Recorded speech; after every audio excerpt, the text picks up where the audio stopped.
ಮಾನಸಿಕವಾಗಿಯೂ ಆಗಿತ್ತು, ಆರೋಗ್ಯದಲ್ಲಿ ಬಹಳ ಏರ್ಪೇರಾಗಿತ್ತು ಸರ್. ಯಾವ ತರ ಆರೋಗ್ಯದಲ್ಲಿ ಅಂದ್ರೆ ಯಾವ ತರ ಆರೋಗ್ಯದಲ್ಲಿ ಅಂದ್ರೆ ಸರ್, ಆರೋಗ್ಯದಲ್ಲಿ ಅಂದ್ರೆ ಸರ್, ಈಗ ನನ್ಗೆ ನಾನು ಊಟ ಮಾಡಿದ್ರೆ ಅದು ಚೆನ್ನಾಗಿ ಅರಗ್ತಾ ಇರ್ಲಿಲ್ಲ, ಜೀರ್ಣ ಚೆನ್ನಾಗಿ ಆಗಲ್ಲ ಸರ್.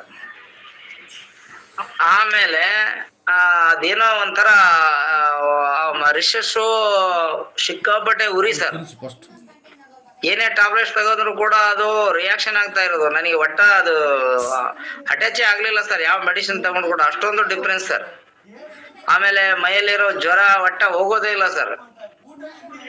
ಆಮೇಲೆ ಊಟ ಮಾಡಿದ್ಮೇಲೆ ಒಂದೊಂದ್ಸಲ ವಾಮಿಟೇ ಬಂದ್ಬಿಡೋದು, ಅದು ಏನಂತ ಗೊತ್ತಾಗಲ್ಲ, ವಾಮಿಟೇ ಬಂದ್ಬಿಡೋದು. ಡಾಕ್ಟರ್ ಹತ್ರ ಹೋಗಿ ತೋರಿಸಿದ್ರೆ ಅದು ಏನಾಗಲ್ಲಪ್ಪ, ಅದು ಮೆಡಿಸಿನ್ ತಗೋ, ಈ ಮೆಡಿಸಿನ್ಗು ಅದನ್ನ ಕೊಟ್ಟಿದ್ದೀವಿ, ಅದು ಬೇಡ, ಈ ಸಲ ಇದು ತಗೋ ಅಂತೇಳಿ ಚೇಂಜ್ ಮಾಡೋದು, ಕೊಡೋದು, ತಂದು ತಂದು ನುಂಗಿ ನಮ್ಗೆ ಸಾಕಾಗಿ ಹೋಯ್ತು ಸರ್. ಅಷ್ಟೊಂದು ನಾವು ಅನುಭವಿಸಿದೀವಿ ಆರೋಗ್ಯದಲ್ಲಿ.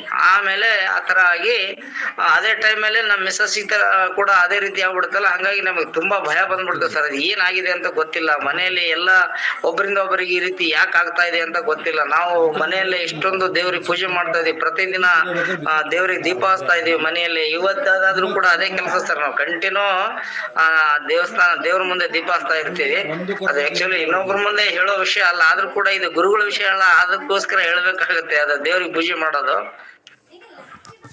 ಆದ್ರೂ ಕೂಡ ಮತ್ತೆ ನಮ್ಮ ಆರೋಗ್ಯದಲ್ಲಿ ಸುಧಾರಣೆ ಆಗ್ಲಿಲ್ಲ ಸರ್. ತೋರ್ಸ್ಕೊಂಡಿವಿ, ಎಲ್ಲೇ ದೊಡ್ಡ ಹಾಸ್ಪಿಟ್ಲಿಗೆ ಹೋಗಿ ಅಡ್ಮಿಟ್ ಆಗಿ ಬಂದ್ರು ಕೂಡ ಏನೇ ಒಂಥರ ಡಿಫ್ರೆನ್ಸ್ ಸರ್. ಅದು ಹೇಳಂಗಿಲ್ಲ, ಅಂತ ಒಂದು ಆರೋಗ್ಯ ಸುಧಾರಣೆ ಆಗಿದೆ ಸರ್.